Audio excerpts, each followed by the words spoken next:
Bom dia a todos. Bom dia. Agradeço a oportunidade de estar aqui falando em nome do Centro Espírita Caminheiros da Luz. Então, foi-me pedido para ler esse primeiro texto, não é? Para compreender a atualidade e perspectivar o futuro, é sempre necessário conhecer o passado, os caminhos percorridos até atingir o presente. Neste âmbito, aprofundar o conhecimento sobre a vida e obra de grandes vultos que se empenharam no estudo e divulgação da doutrina espírita é de suma importância, porque nos destaca os sacrifícios e a grandeza moral desses homens e mulheres que puseram em prática os ensinamentos de Jesus. Fernando de Lacerda, eu gostaria que, por gentileza, levantasse a mão. Quem já leu, quem conhece alguma coisa sobre Fernando de Lacerda, o médium português? Pouca gente, né? Realmente, poucas pessoas conhecem, né, esse importante médium, Fernando de Lacerda. Então vamos conhecer um pouco mais sobre ele.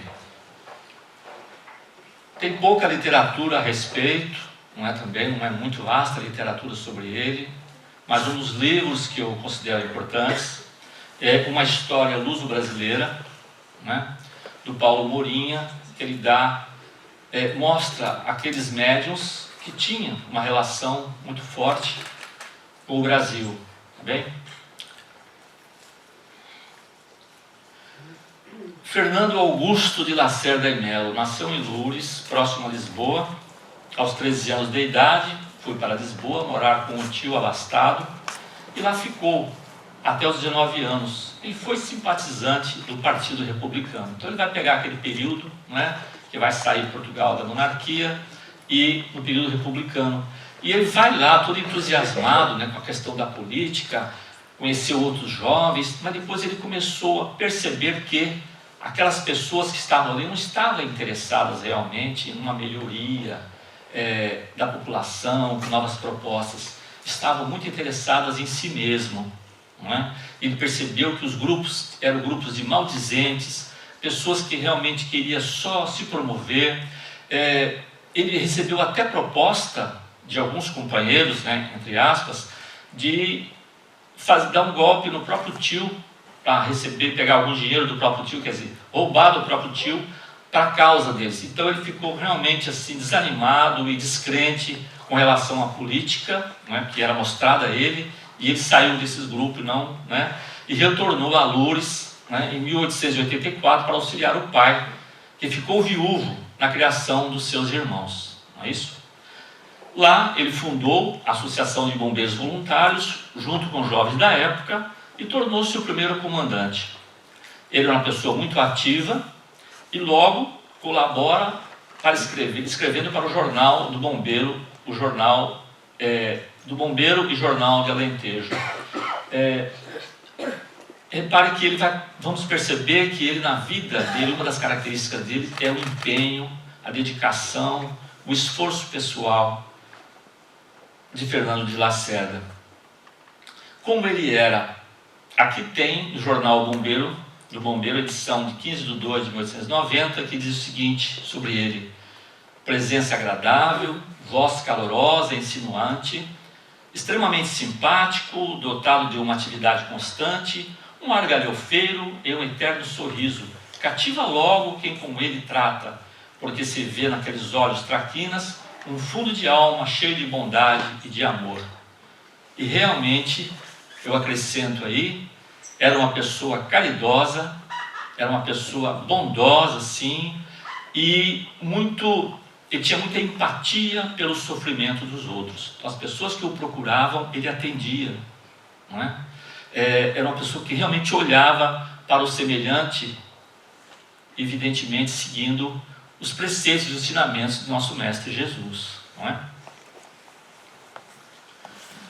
E em 1889 começa a manifestar-se a mediunidade de Lacerda. Olha como foi. A faculdade causou-lhe verdadeira surpresa, uma vez que seu braço era tomado involuntariamente por uma entidade que conhecera encarnada e que escrevia com a mesma caligrafia e assinatura que conhecera em vida. Então imagina um jovem, não é? Está lá na sua na sua casa, de repente sentado ali a uma mesa, e o braço dele pega um lápis e começa a escrever, sem controle dele. Ele não sabia o que ia acontecer, começou a escrever.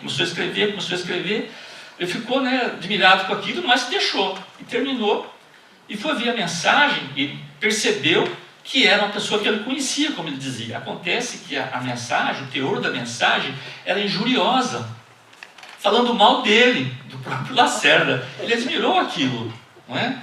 E nós vamos perceber que as mensagens espíritas, o médium está sujeito a diversos tipos de espírito.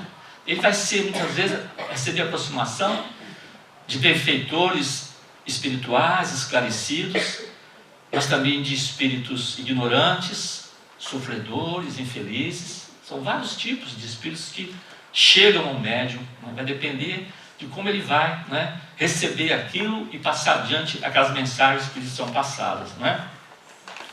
E aí ele volta a Lisboa em 1898 e ingressa na Polícia Administrativa do Governo Civil. Então está aí uma foto dele, todo com a sua farda, bem, um bigode invejoso, E interessante que nesse período ele herda do seu tio uma fábrica a vapor de baguetes e galerias, mas ele continua com o seu posto de polícia administrativa. E ele foi, como era uma pessoa muito capaz, dedicado, foi promovido e se tornou subinspetor da polícia administrativa. Mas também continua, não abandona o cargo da sua fábrica, mas continua no trabalho de polícia administrativa. Nós vamos perceber que ele vai também começar a ter que administrar a sua mediunidade, que para ele era uma grande novidade, não é? Olha aí, em 1906, aí está uma foto dele na sua secretária, Em 1906, na noite de 28 de outubro, Lacerda escuta uma voz que insistia para ele se levantar e escrever.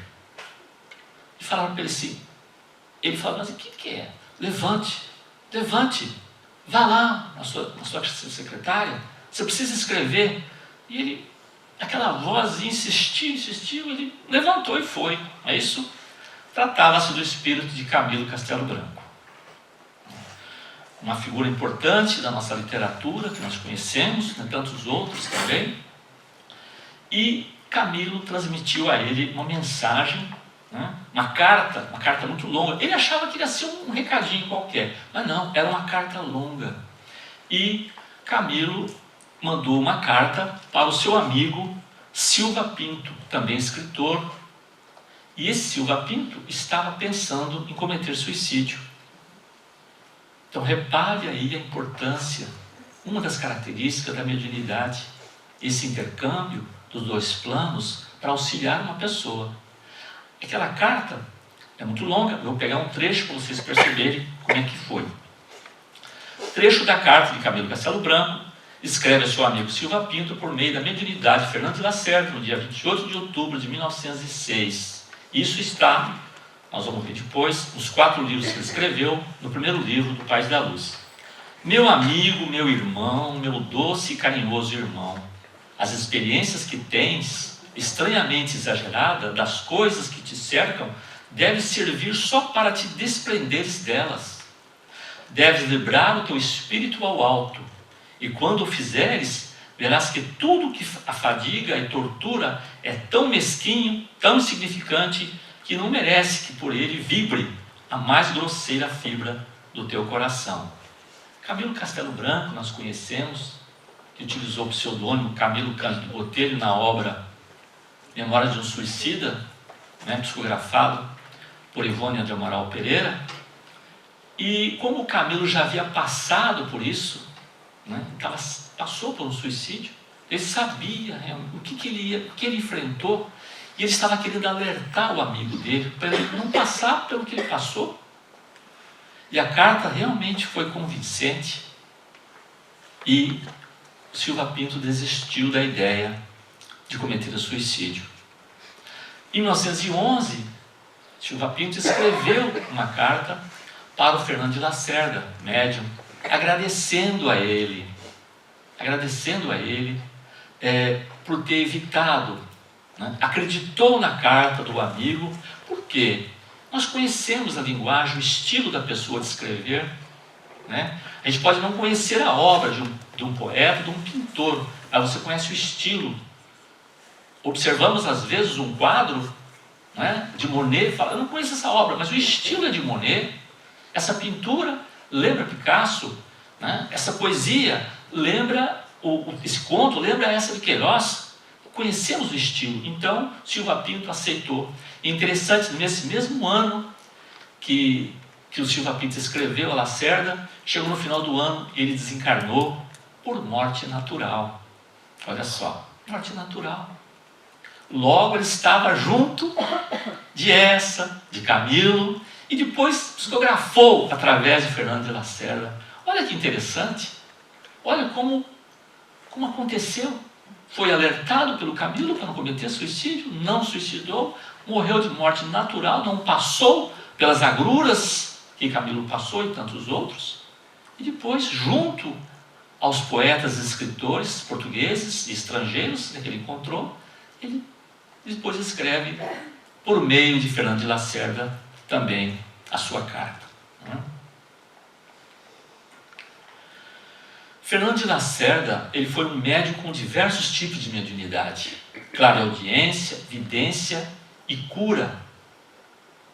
Mas foi através da psicografia mecânica que ele se destacou. Como é que seria? Como nós vimos, realmente escrever sem perceber o que está sendo escrito, não é? Então, ele mesmo disse que ele muitas vezes não sabia o que estava sendo escrito, ele ia só entender no final o texto, tá? Porque nós sabemos os diversos tipos de mediunidade que tem. O espírito pode ouvir, né? O médium pode ouvir o espírito dita e ele escreve. Pode estar na cabeça dele, como se fosse o pensamento dele, mas é a influência do espírito. E tem a psicografia mecânica que ele não conhece. Nós vamos perceber que o Lacerda ele ouvia, né? Ele tinha a escrita mecânica, né? A clareaudiência, que é um fenômeno que a pessoa ouve sons e coisas de pessoas falando à distância do médium. Ele percebe isso aí, tá? E é interessante, era tão interessante essa psicografia dele, que ele podia escrever com a mão direita e também com a mão esquerda simultaneamente, manifestação de dois espíritos ao mesmo tempo, cada um com a mão. Ou também ele estava escrevendo com a mão e chegava alguém para conversar com ele, ele respondia para a pessoa e continuava escrevendo. Repare como era uma coisa muito rara, né?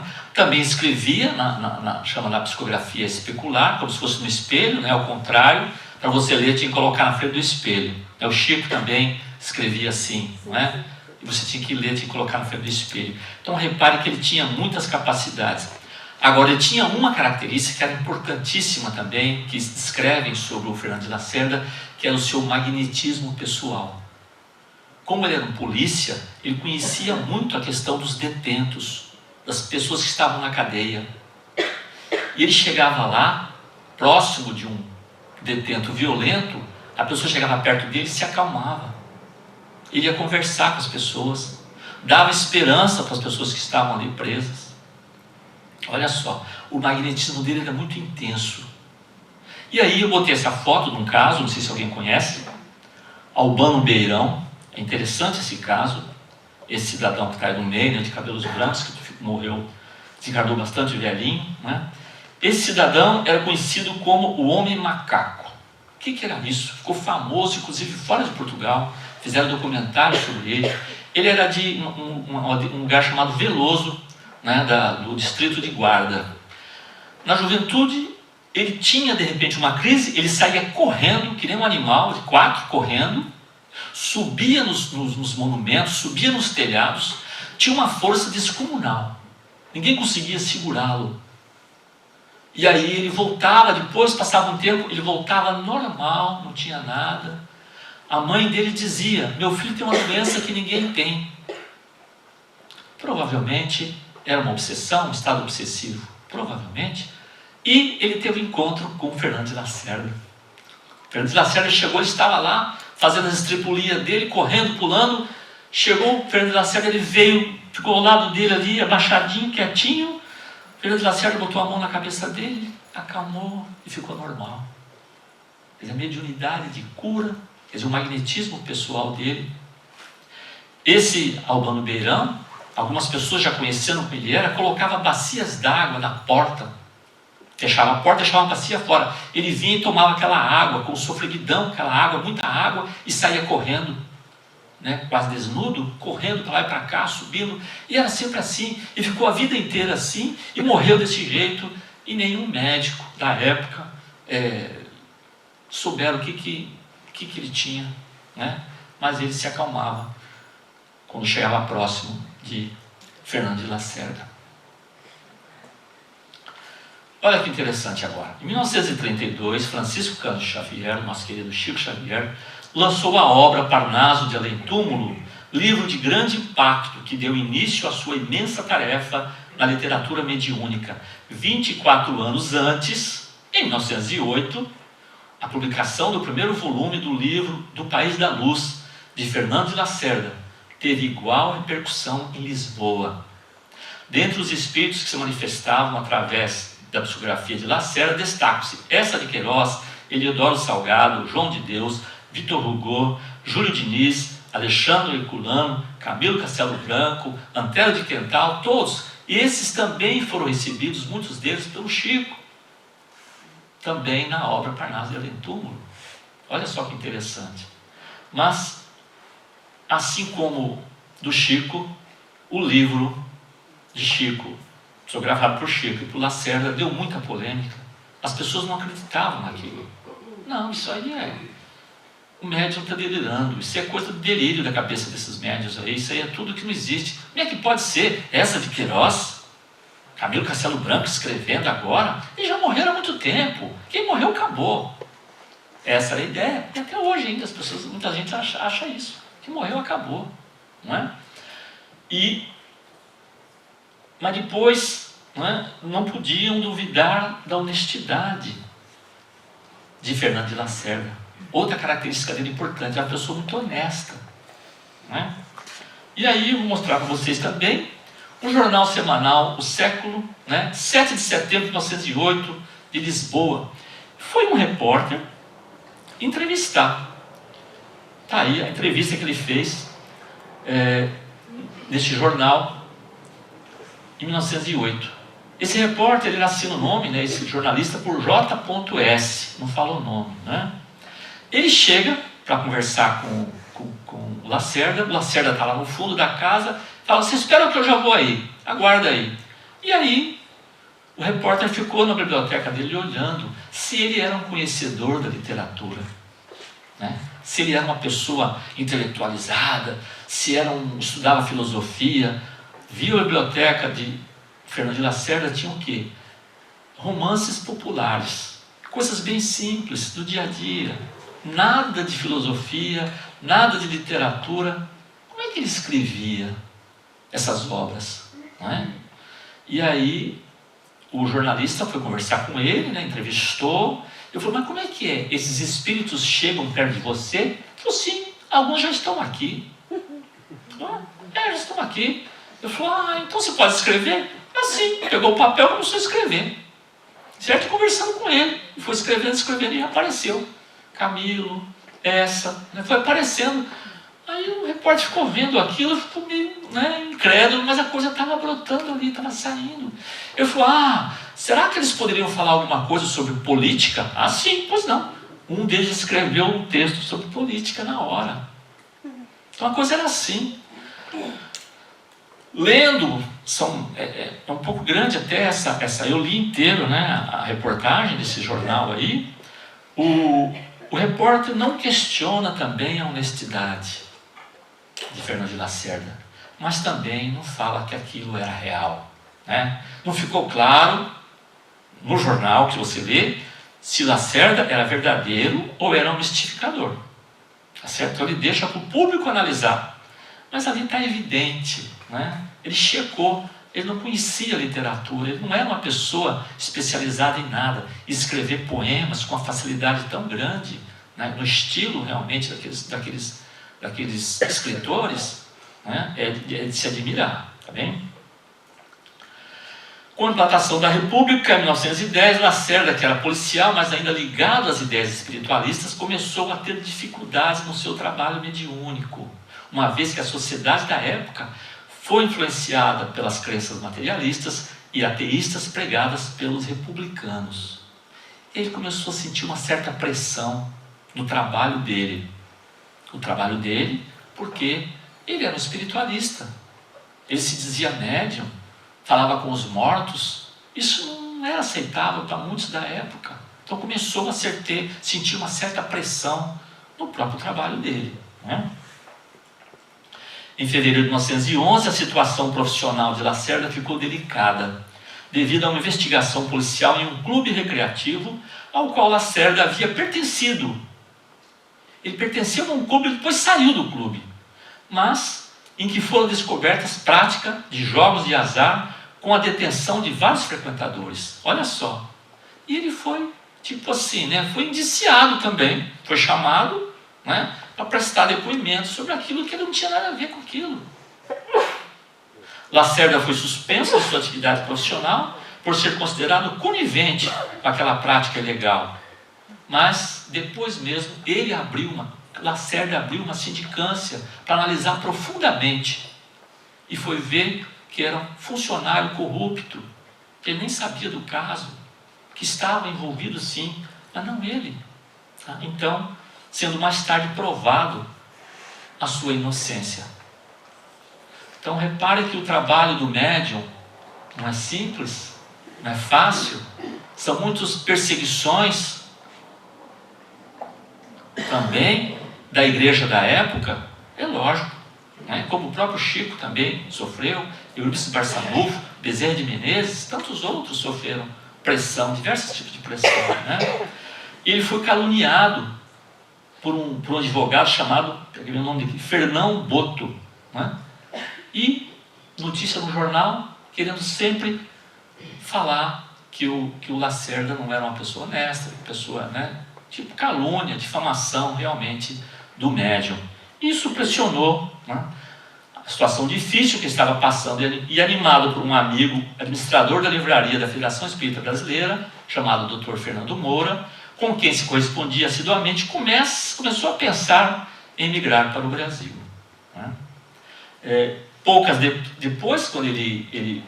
Poucas semanas depois, né, que ele já viajou para o Brasil, ele já soube da sua demissão, que já ia acontecer logo, né?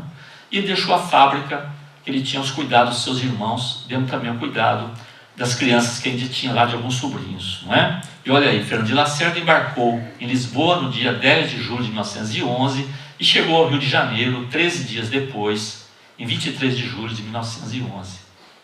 Imagina então o Rio de Janeiro aí no começo do século, né?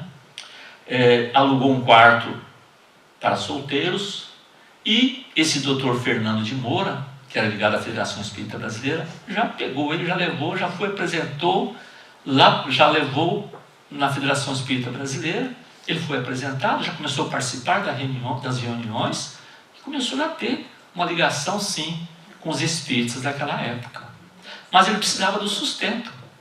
Aqui em Portugal, ele tinha um trabalho, tinha um emprego, na polícia administrativa.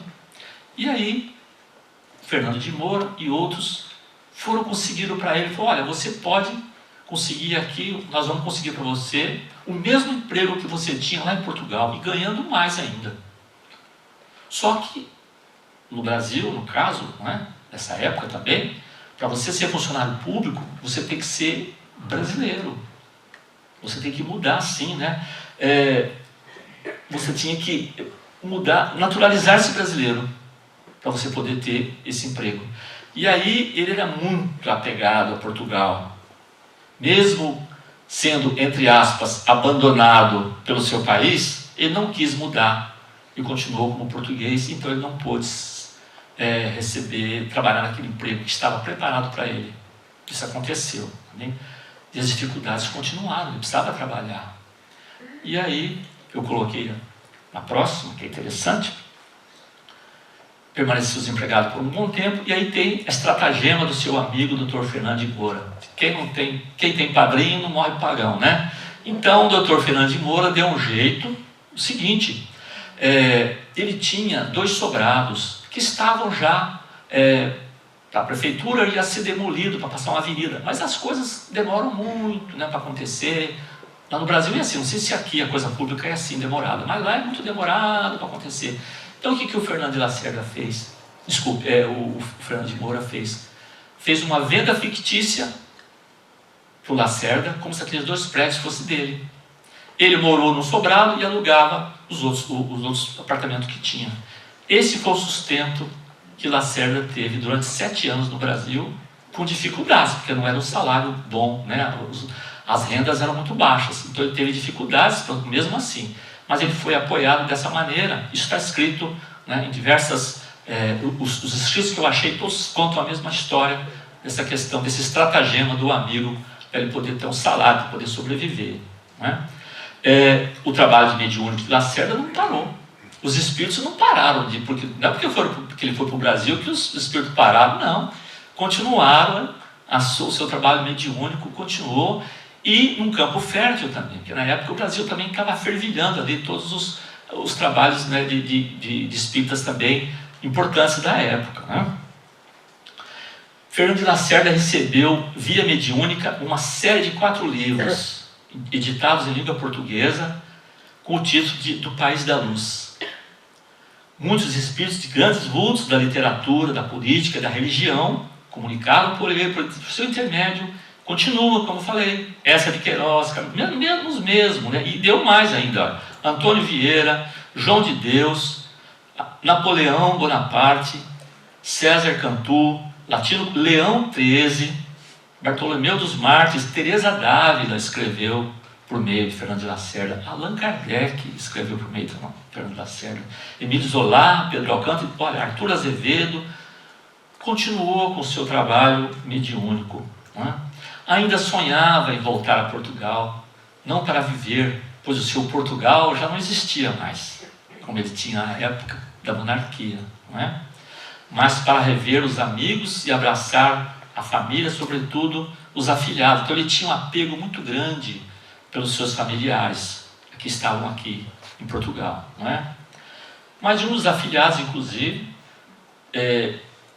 foi para o Rio de Janeiro e, por intermédio do mesmo amigo, conseguiu lá trabalhar numa companhia de seguros, chamada Companhia de Seguros Ultramarino. Então ele teve ali já a aproximação, né, desse afilhado, que deu bastante alegria para o Fernando de Lacerda. Desencarnação, como é que foi? Devido a uma hérnia que há muito havia sofrer, arrebentou e Lacerda foi conduzido a um hospital onde foi realizada uma cirurgia de emergência. Devido a uma infecção generalizada, Lacerda desencarnou no dia 6 de agosto de 1918, aos 53 anos de idade. Reparem que nessa época a medicina também ainda estava muito rudimentar, não é? Para atender. De repente, hoje, se fosse o mesmo caso, a medicina atual teria atendido com mais qualidade, né, como ele foi. Mas ele desencarnou, foi sepultado no dia seguinte no cemitério de São João Batista, no bairro do Botafogo, no Rio de Janeiro. E em setembro de 1939, os seus restos mortais foram tirados de lá e trasladados para o cemitério do Alto de São João, em Lisboa, né, que foi trazido para cá. Interessante que, antes da sua desencarnação, ele estava trabalhando no quarto volume da sua obra, né, do Portal da Luz, né? Desculpa. E aí ele disse o seguinte, que do País da Luz, ele não conseguiu publicar esse quarto livro, mas um amigo, né, recebeu os originais e publicou esse livro. Quem fez o prefácio do quarto livro de Fernando de Lacerda foi o próprio Fernando de Lacerda, psicografia. Ele psicografou o prefácio do próprio livro, não é? Do médium que recebeu na época, chamado J.C. Não sei o nome qual que é, mas está escrito J.C, o nome do médium que recebeu a psicografia de Fernando de Lacerda. E aí, em 1951, Fernando de Lacerda na obra de Chico Xavier. Em 1951 foi publicado o livro... 5 minutos? Ok, obrigado. Em 1951 foi publicado o livro psicografado por Chico Xavier com o título Falando à Terra, com mensagens de diversos espíritos, entre eles Fernando de Lacerda. Vamos ver um trechinho que ele diz aqui, olha. O título que ele escreveu chama Voltando. Tive a felicidade de transmitir aos meus contemporâneos as notícias de vários pensadores e literatos redivivos, incorporando-as ao espiritismo luso-brasileiro, qual o telegrafista postado à ponta do fio estendido entre os dois mundos. Entretanto, guardo ainda bem vivas as marcas do sarcasmo e da perseguição que o serviço me valeu, por parte de muitas personalidades importantes, já agora recambiadas para cá, onde não mais se dispõe ao mau gosto de escarnecer a verdade.